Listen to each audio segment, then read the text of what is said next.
हिंगोली जिल्ह्यात मागील काही दिवसापासून शेतकरी, कष्टकरी आणि व्यावसायिक यांच्या पायाखालची वाळू सरकलेली आहे आणि या पायाखालची वाळू सरकण्याचं कारण आहे हिंगोली जिल्ह्यातील जे लहान मोठे 51 तलाव आहेत त्या तलावातील हे संपूर्ण चित्र। मी सध्या हिंगोली जिल्ह्यातील मोठा जलाशय असलेल्या वडद तलावाच्या मध्यभागी उभा आहे आणि आपण जर पाहिलं तर उन्हाळ्याचा पहिला महिना सुरू झालेला आहे। फेब्रुवारीचे 20 दिवस संपलेले असताना अचानकपणे या तलावामध्ये पाणी पातळी मोठ्या प्रमाणामध्ये खालावलेली आहे आणि त्यामुळं शेतकऱ्यासह मासेमारीकरांचा देखील मोठ्या प्रमाणामध्ये हाल सुरू झालेले आहेत। खरं तर 2024 मध्ये हिंगोली जिल्ह्यामध्ये अभूतपूर्व पाऊस झाला। 72 तासामध्ये 145 मिलीमीटर पावसाची प्रशासनाकडे नोंद झाली। हिंगोली शहरामध्ये महापुराने हाहाकार उडाला। मात्र हे सगळं पाणी गेलं कुठं असा प्रश्न या सगळ्यांसमोर उभा राहिलेला आहे आणि त्यामुळंच या सगळ्यांसमोर उन्हाळ्याच्या सुरुवातीला दिसणारी जी दाहकता आहे ती आता उन्हाळ्याच्या सुरुवातीला दिसू लागलेली आहे। या तलावातील पाणी पातळी कमी झाल्यामुळं याचा सर्वाधिक फटका बसलेले मासेमार आपल्यासोबत आहेत। मला सांगा, वडद तलावाचं हे चित्र असं कधी भयान पाहिलं का तुम्ही? कवाच नाही पाहिलं। यावर्षी लय कमी पाणी झालेलं आहे इथलचं। बी सोडलेला, याच्यात काय बीचं पैसे वसूल झालेले नाही अजून म्हणजे बोटचे बोट 1 महिन्याच्या आत पाणी वाळून जाईल हे। पण आता तुम्ही एका तासापासून तुमचं जे वडील आहेत, तुमचा मुलगा आहेत, त्यांना घेऊन तलावामध्ये उतरल्यात होतात, किती मासे पकडले? लय त्याला 3-3.5 किलोच्या वर लागली नाही तर मासोळी।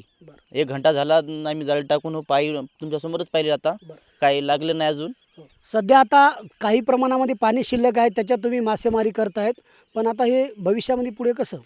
आता हे पाणी तर 1 महिन्याच्या आत आटून जाणार। आम्हाला तर कमीत कमी 2 ते 3-4 महिने पाणी राहिलं पाहिजे त्याच्यात। आता हे काय बी सोडलेले, त्याचे काय पैसे वसूल होत नाही, काय होत नाही। हे ढोरं हे समजे आता म्हणजे याच्यात पाणी राहत नाही, गाळात फसून मरतात काही ढोरं ते। हिंगोली जिल्ह्यामध्ये पूर परिस्थिती ओढावली होती का पूर्वी, आणि मग ते पाणी गेलं कुठं? तेच इतकं पाऊस होऊन बी पाणी इतकं कमी झालं, म्हणजे हे काय झालं तेच माहीत नाही झाले। आता हे मोटरीमुळं तुमचा अंदाज काय, कुठं कुठं पाणी गेलं असेल? आता हे शेतीमध्ये तर गेलाच असेल, पण बाजूला इतकं शेतीमध्ये इतकं जात नाही, पण शेती म्हणजे हे काय झालं असेल, हे तळ्याचं काहीतरी पाहायला लागल। हे मत्स्य व्यावसायिक होते। खरं तर महापुरामुळं हिंगोली जिल्ह्यातील नद्या नाले ओसंडून वाहिले, मोठमोठी धरणं भरली, मात्र याच धरणामधील तलावामधील पाणी पातळी झपाट्यानं खाली झाली आणि त्यानंतर हे अशा पद्धतीनं या ठिकाणी चित्र या ठिकाणी निर्माण झालेलं आहे।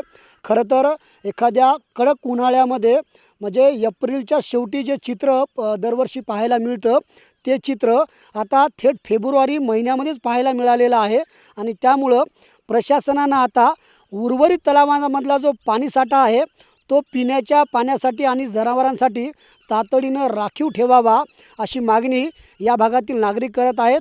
त्यासोबतच पाळीव प्राण्यांचे जे शेतकरी आहेत ते देखील सरकारकडे या सगळ्या पाण्याचा साठा राखीव ठेवण्याची मागणी करत आहेत।